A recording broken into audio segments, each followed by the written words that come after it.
வணக்கம் நண்பர்களே, எல்லாரும் எப்படி இருக்கீங்க? நான் ரொம்ப நல்லா இருக்கேன். இன்னைக்கு வீடியோ வந்து இன்னைக்கு வந்துட்டு மார்க்கெட் போயிட்டு காயெல்லாம் வாங்கிட்டு வந்திருக்கேன். இன்னைக்கு செவ்வாய்க்கிழமை அன்னைக்கு என்னென்ன ரேட்டுக்கு வந்து வாங்கியிருக்கோம் அப்படின்றதெல்லாமே பார்க்கலாம். என்ன வந்து மெனு பிளான் பண்ணுறேன் அப்படின்றது எல்லாமே உங்கள்கிட்ட சொல்கிறேன். ஒவ்வொன்றும் வந்து ரேட்டோடவே பார்க்கலாம். அப்போ தான் உங்களுக்கு வந்து தெரியும் நம்ம ஊரில் என்ன ரேட்டு விற்கிது அப்படின்ட்டு. நீங்களுமே வந்து மென்ஷன் பண்ணுங்கள் கமெண்ட்டில். நான் வந்து தெரிஞ்சுக்கிறேன். ஒருவேளை திருச்சியில் எதுவும் கம்மியாக என்ன அப்படின்னு சொல்லிட்டு. புதினா வந்து கட்டு 10 ரூபா. இது கருவேப்பிலை கொத்தமல்லியும் கட்டு வந்து 10 ரூபா. இது வந்து பீக்கங்காய் வந்து 10 ரூபா. அதுக்கடுத்து உருளைக்கிழங்கு வந்து 30 ரூபா. இதில் பாருங்கள் இவ்வளோ முருங்கைக்காய் இருக்குது. இது எல்லாமே சேர்த்து 20 ரூபா.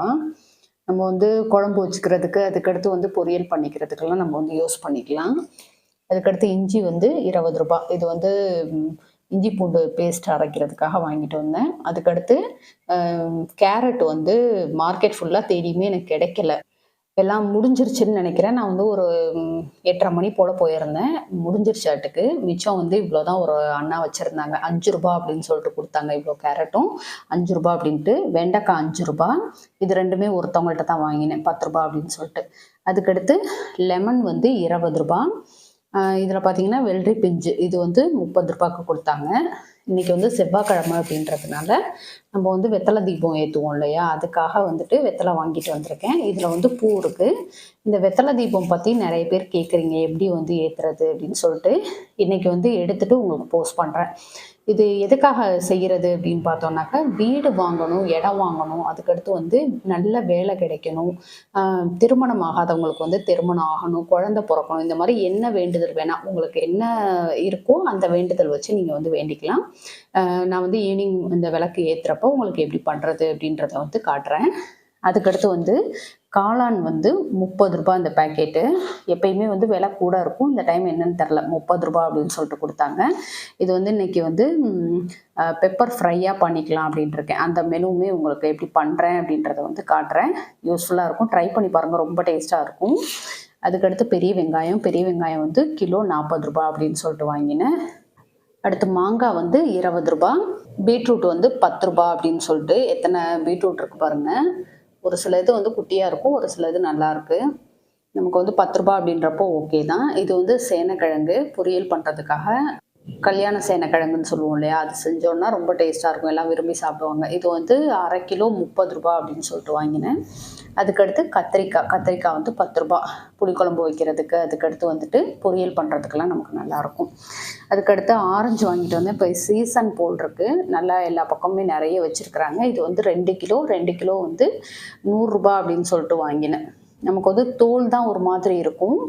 இது உரித்தோம் அப்படின்னா உள்ளே வந்து நல்லாயிருக்கும், நல்லா ஸ்வீட்டாக இருந்துச்சு. புளிப்பு வந்து அந்த அளவுக்கு இல்லை, நல்லாயிருக்கு.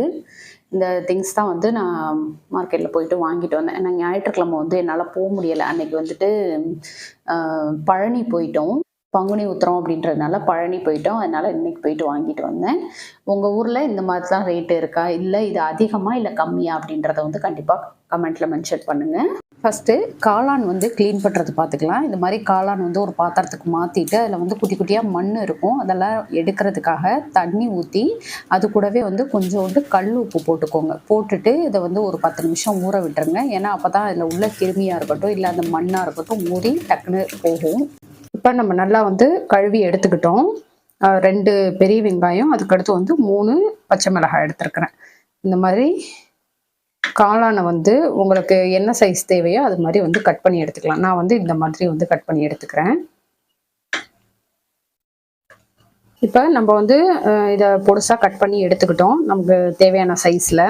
அதுக்கடுத்து வந்து கருவேப்பிலை வச்சுருக்கிறேன், பச்சை மிளகாய் எடுத்திருக்கேன். பச்சை மிளகாய் வந்து காரத்துக்கு கட் பண்ணி வச்சுருக்கிறேன். அதுக்கடுத்து 2 பெரிய வெங்காயம் இந்த மாதிரி நீல வாக்கில் வந்து கட் பண்ணிக்கோங்க. அதுக்கடுத்து கொஞ்சம் கொத்தமல்லி வச்சுருக்கேன்.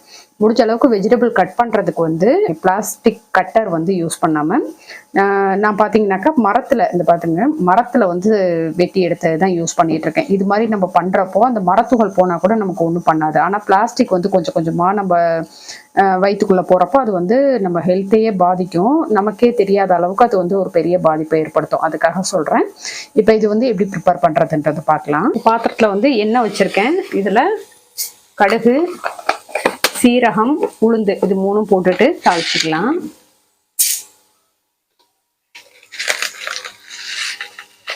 சீரகம் வந்து போடுறது வந்து நல்லா இருக்கும், டேஸ்ட் வந்து அது ஒரு வித்தியாசமாக நல்ல ஒரு டேஸ்ட் கொடுக்கும்.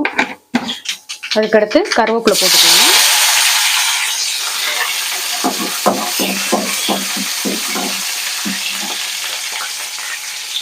அதுக்கடுத்து பச்சை மிளகாய்,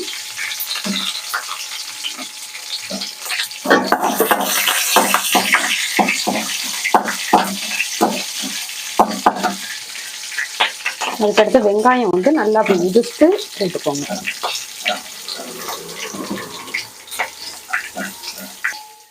இப்போ வெங்காயம் வந்து வேகிற அளவுக்கு, அதாவது வதங்குற அளவுக்கு கொஞ்சமாக சால்ட்டு சேர்த்துக்கிறேன். ஏன்னா உப்பு போட்டுட்டு வதக்கணும் அப்படின்னா ஈஸியாக நமக்கு வந்து டக்குன்னு வதங்கிடும், ரொம்ப நேரம் எடுத்துக்காம.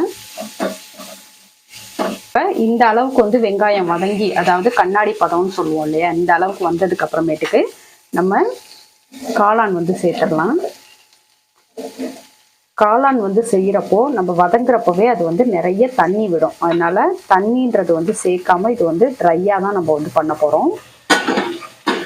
இது மாதிரி காளான் சேர்த்துட்டு நல்லா கிளறி விட்டுக்கோங்க. இன்னும் கொஞ்சம் நேரத்தில் பார்த்தீங்கன்னா நல்லா தண்ணி விடும் இதுல இருந்து. இந்த மாதிரி காளான் சேர்த்ததுக்கு அப்புறமேட்டுக்கு இந்த மொத்த சமையலுக்கும் தேவையான சால்ட் வந்து போட்டுடணும். அளவாக பார்த்து போட்டுக்கோங்க, உங்களுக்கு எந்த அளவுக்கு வந்து சால்ட்டு தேவைப்படும் அப்படின்றதுக்கு. ஏன்னா ரொம்ப வந்து காளானுக்கு வந்து உப்பு சேர்த்தோம்னா ஒரு மாதிரி இருக்கும். இப்போ பாருங்க, பார்த்தீங்கன்னா தெரியும் உங்களுக்கு எந்த அளவுக்கு வந்து தண்ணி விடுது அப்படின்ட்டு. இது வந்து போதுமானதாக இருக்கும். நமக்கு வந்து சிம்லேயே வச்சு நல்லா கிளறி விடுங்க. இப்போ இது வந்து ஒரு சைடு வதங்கிட்டு இருக்கட்டும், இன்னொரு சைடு வந்து நம்ம சாம்பார் வந்து தாளிச்சிடலாம். நம்ம ஏற்கனவே பார்த்துருப்பீங்க மண் சட்டி, இதில் தான் வந்துட்டு இப்போ எல்லாம் சாம்பார் வச்சுட்டு இருக்கேன். இப்போ இதில் தான் வந்து தாளிக்க போகிறோம். கறி வடகம் இதுதான் வந்து போட்டு தாளிப்போம். இந்த கறி வடகம் வந்து வீட்டில் ப்ரிப்பேர் பண்ணது, நான் வந்து உங்களுக்கு வீடியோவில் சொல்கிறேன்னு சொல்லியிருக்கேன். இது வந்து இன்ட்ரெஸ்ட் இருக்கிறவங்க சொல்லுங்கள், கண்டிப்பாக இது வந்து போஸ்ட் பண்ணுறேன். இப்போ வந்து எப்படி தாளிக்கிறோம் அப்படின்றத வந்து பார்க்கலாம். இப்போ பாத்திரம் வந்து சூடாயிடுச்சு. இதில் வந்து நல்லெண்ணெய் விட்டுக்கலாம். நாங்கள் வந்து ஆயில் வந்து கம்மியாக தான் யூஸ் பண்ணுவோம். நீங்கள் உங்களுக்கு எந்த அளவுக்கு தேவையோ அந்த அளவுக்கு நீங்கள் வந்து ஆயில் போட்டுக்கலாம். இப்போ அந்த தாளிப்பு வடகம் வந்து இந்த அளவுக்கு பிச்சு எடுத்திருக்கேன். இதை வந்து அதில் போட்டுட்டு நம்ம தாளிக்கலாம். செம்ம டேஸ்ட்டாக இருக்கும், வாசம் வந்து அந்த அளவுக்கு இருக்கும். இதில் வந்து கருவேப்பிலையும் போட்டுக்கிறேன். மண் பாத்திரம் வந்து எப்படி பழக்கிறது அப்படின்னு சொல்லிட்டுமே நான் வந்து வீடியோ போட்டிருந்தேன். அது வந்து தேவைப்படுறவங்க பாருங்கள், ரொம்ப ஈஸியாக இருக்குது. அந்த மண் ஸ்மெல்லு வந்து கொஞ்சம் கூட வரலை, ரொம்பவே நல்லா இருக்குது. மஞ்சத்தூள் போட்டுக்கலாம். மாங்காவும் முருங்கைக்காவும் போட்டு சாம்பார் வைக்க போகிறோம். ஃபஸ்ட்டு வந்து முருங்கைக்காய் மட்டும்தான் சேர்த்துக்குவேன், கடைசியாக தான் மாங்காய் போடணும். ஏன்னா மாங்காய் ரொம்ப வெந்துருச்சுனாக்கா அப்படியே கரைஞ்சி போயிடும் இல்லையா, அதுக்காக. அதுக்கடுத்து தேவையான அளவு உப்பு போட்டுக்கலாம். அதுக்கடுத்து மிளகாத்தூள், சாம்பார் பொடி சேர்க்க போகிறோம். இதுவுமே வீட்டில் அரைச்சது தான். நிறைய பேர் வந்து வீடியோ கேட்டிருக்கீங்க, கண்டிப்பாக போஸ்ட் பண்ணுறேன். போட்டுட்டு நல்லா கலந்து விட்டுக்கலாம். பருப்பு வந்து உங்களுக்கு அப்படியே இருக்கிறது மாதிரி தெரியும், ஆனால் பாருங்கள் காய் வேகிறதுக்கும் இந்த பருப்பு வந்து கரைஞ்சி வர்றதுக்கும் கரெக்டாக இருக்கும். இது கூட வந்து கொஞ்சமாக பெருங்காயத்தூள் வந்து போட்டுக்கலாம். போட்டுட்டு கலந்து விட்டுட்டு நம்ம வந்து மூடி வச்சிடலாம். இதோடைய சீக்ரெட், நம்ம வந்து ஹோட்டலில் சாப்பிட்றது மாதிரியான ஒரு டேஸ்ட் வந்து கிடைக்கணும் அப்படின்னாக்கா ஒரு சிம்பிளான ஒரு வழி இருக்குது. அது என்னன்றது வந்து கடைசியாக காட்டுறேன். இப்போ இது பாருங்கள், இந்த அளவுக்கு வந்து வதங்கியிருக்கு, தண்ணியும் விட்டுருச்சு. இது கூட இப்போ வந்து கொஞ்சமாக மஞ்சள் தூள் ஆட் பண்ணிக்கலாம். அதுக்கடுத்து மட்டன் மசாலா ஆட் பண்ணுறேன். இதுவுமே வீட்டில் ப்ரிப்பேர் பண்ணது தான். இது வந்து தண்ணியெல்லாம் வற்றி வரட்டும். அதுக்கடுத்து வந்து கடைசியாக மிளகு சீரகம் போட்டுக்கலாம். மிளகு சீரக பொடி வந்து அரைச்சி வச்சுருக்கேன், அது வந்து சேர்க்க போகிறோம். இதுதான் வந்து காரத்துக்கு நம்ம வந்து போடுறது. அதனால் உங்களுக்கு எந்த அளவுக்கு காரம் தேவையோ அதுக்கு வந்து போட்டுக்கலாம். ஏன்னா நம்ம வந்து மிளகாத்தூள்லாம் ஆட் பண்ண கிடையாது, வெறும் பச்சை மிளகாய் தான் போட்டிருக்கிறோம். இது மாதிரி நம்ம காரத்துக்கு தக்கன மிளகு சீரகம் வந்து சேர்த்துக்கலாம். நல்ல ஒரு ஃப்ளேவர், அதுக்கடுத்து வந்து நல்ல ஒரு கலர் எல்லாமே கொடுக்கும். நமக்கு வந்து நான்வெஜ் சாப்பிட முடியல அப்படின்னு நினைக்கிறவங்க வந்து உங்களுக்கு இந்த மாதிரி காளான் வந்து ட்ரை பண்ணலாம். ஏன்னா காளானில் வந்து ஒரு மட்டனில் இருக்கக்கூடிய எல்லா சத்துக்களுமே இருக்குது, குட் ஃபேட் வந்து நிறைய இருக்குது அப்படின்றதுனால இதை வந்து ட்ரை பண்ணலாம். இப்போ இந்த ஸ்டேஜில் வந்து மல்லித்தலை வந்து தூவி விட்டுக்கலாம். தூவி நல்லா ஒரு கிளறி விட்டுருங்க.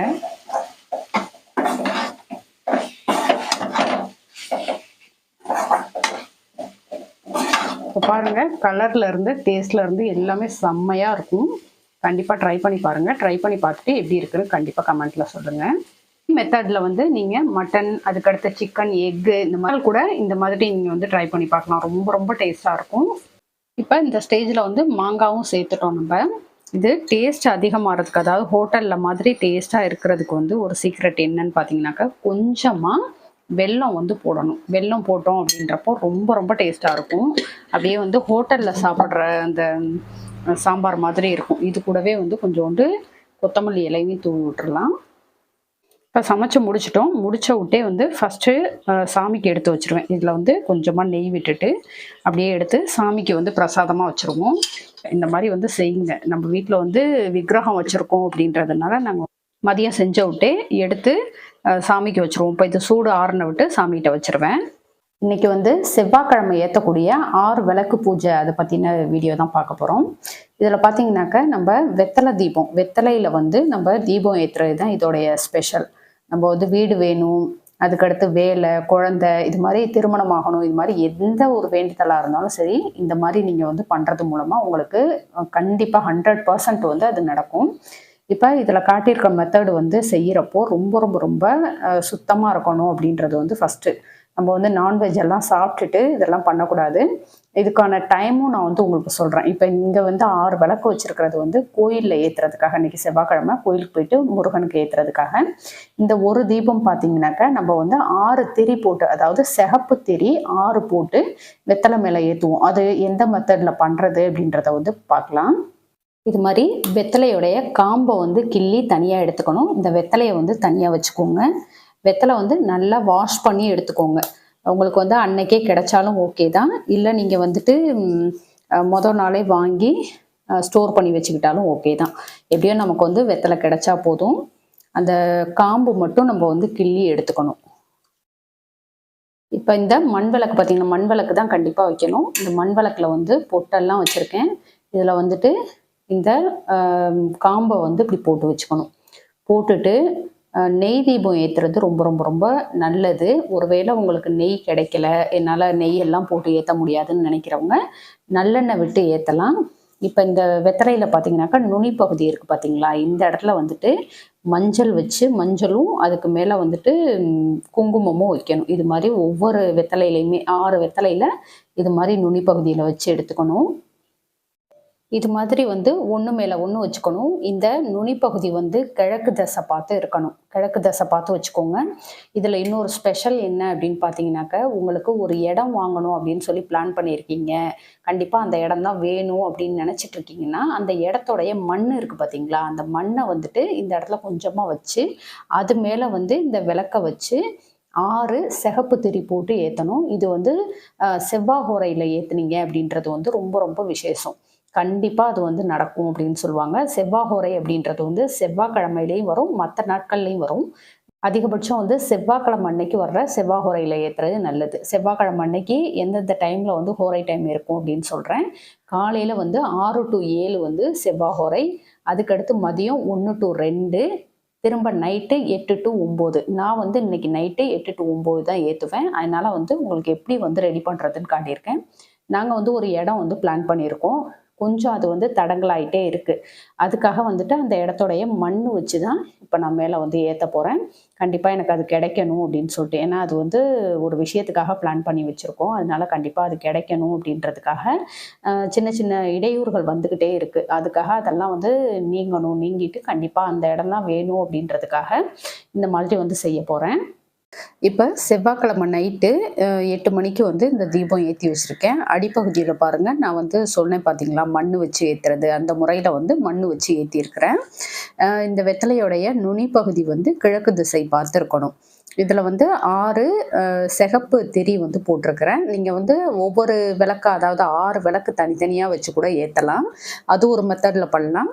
நான் வந்து இந்த மெத்தட் தான் ஃபாலோ பண்ணிகிட்ருக்கேன். இப்போ பிரசாதமாக வந்துட்டு ஆரஞ்சும் அதுக்கடுத்து வந்து டைமண்ட் கல்கண்டும் வச்சுருக்கேன். கண்டிப்பாக வந்து ஏதாவது ஒரு பிரசாதம் வச்சு தான் பண்ணணும்.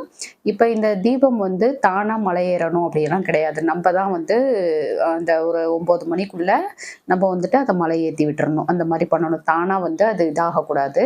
அந்த விளக்கு வந்து அடிக்கடி மாற்றவும் கூடாது. ஒரே விளக்க வந்து யூஸ் பண்ணணும். நீங்கள் வாஷ் பண்ணிவிட்டு அடுத்த செவ்வாய்க்கிழமையும் இதே மெத்தட் வந்து ஃபாலோ பண்ணலாம். வளர்பிறையில ஸ்டார்ட் பண்ணுங்க. புதுசா ஸ்டார்ட் பண்றவங்க வந்து வளர்பிறையில ஸ்டார்ட் பண்ணுங்க. ரொம்ப ரொம்ப நல்லது. கண்டிப்பா நீங்க நெனச்ச விஷயம் வந்து உங்களுக்கு கிடைக்கும். இந்த வெத்தலைய என்ன பண்றது அப்படின்னு பார்த்தீங்கன்னாக்கா, வாஷ் பண்ணிட்டு உங்க வீட்டுக்குள்ளேயே யாராவது வெத்தல சாப்பிடுறவங்க இருந்தாங்க அப்படின்றப்போ அவங்க வந்து பயன்படுத்திக்கலாம். இல்ல வெளியில தான் குடுக்கணும் அப்படின்றப்போ நீங்க வந்து அது மாரி குடுக்காம, கொஞ்சம் காஞ்சதுக்கு அப்புறமேட்டுக்கு எடுத்து வச்சுட்டு, ஏதாவது கால் படாத இடத்துல அத வந்து போட்டுறது நல்லது. எந்த அளவுக்கு நம்பிக்கையோட இந்த தீபம் ஏத்துறீங்களோ, அதே அளவுக்கு கடின உழைப்பும் இருக்கணும். கடின உழைப்பு இருந்தா மட்டும் தான் நம்மளால வந்து எத ஒண்ணுமே அச்சீவ் பண்ண முடியும். அதனால கண்டிப்பா கடின உழைப்பும் இருக்கணும். கண்டிப்பா ஒரு நம்பிக்கையோட, அதோட கடின உழைப்போட இந்த தீபம் வந்து ஏத்தி பாருங்க. உங்களுக்கு இடம் வாங்குறது, வீடு வாங்குறதெல்லாம் கண்டிப்பா சக்சஸ் ஆகும். ஓகே ஃப்ரெண்ட்ஸ், இந்த வீடியோ உங்களுக்கு பிடிச்சிருந்தா லைக் பண்ணிக்கோங்க. உங்க ஃப்ரெண்ட்ஸுக்கும் ஷேர் பண்ணுங்க. நம்ம திருச்சி தமிழ் யூடியூப் சேனல கண்டிப்பா சப்ஸ்கிரைப் பண்ணிட்டு பாருங்க. Thank you.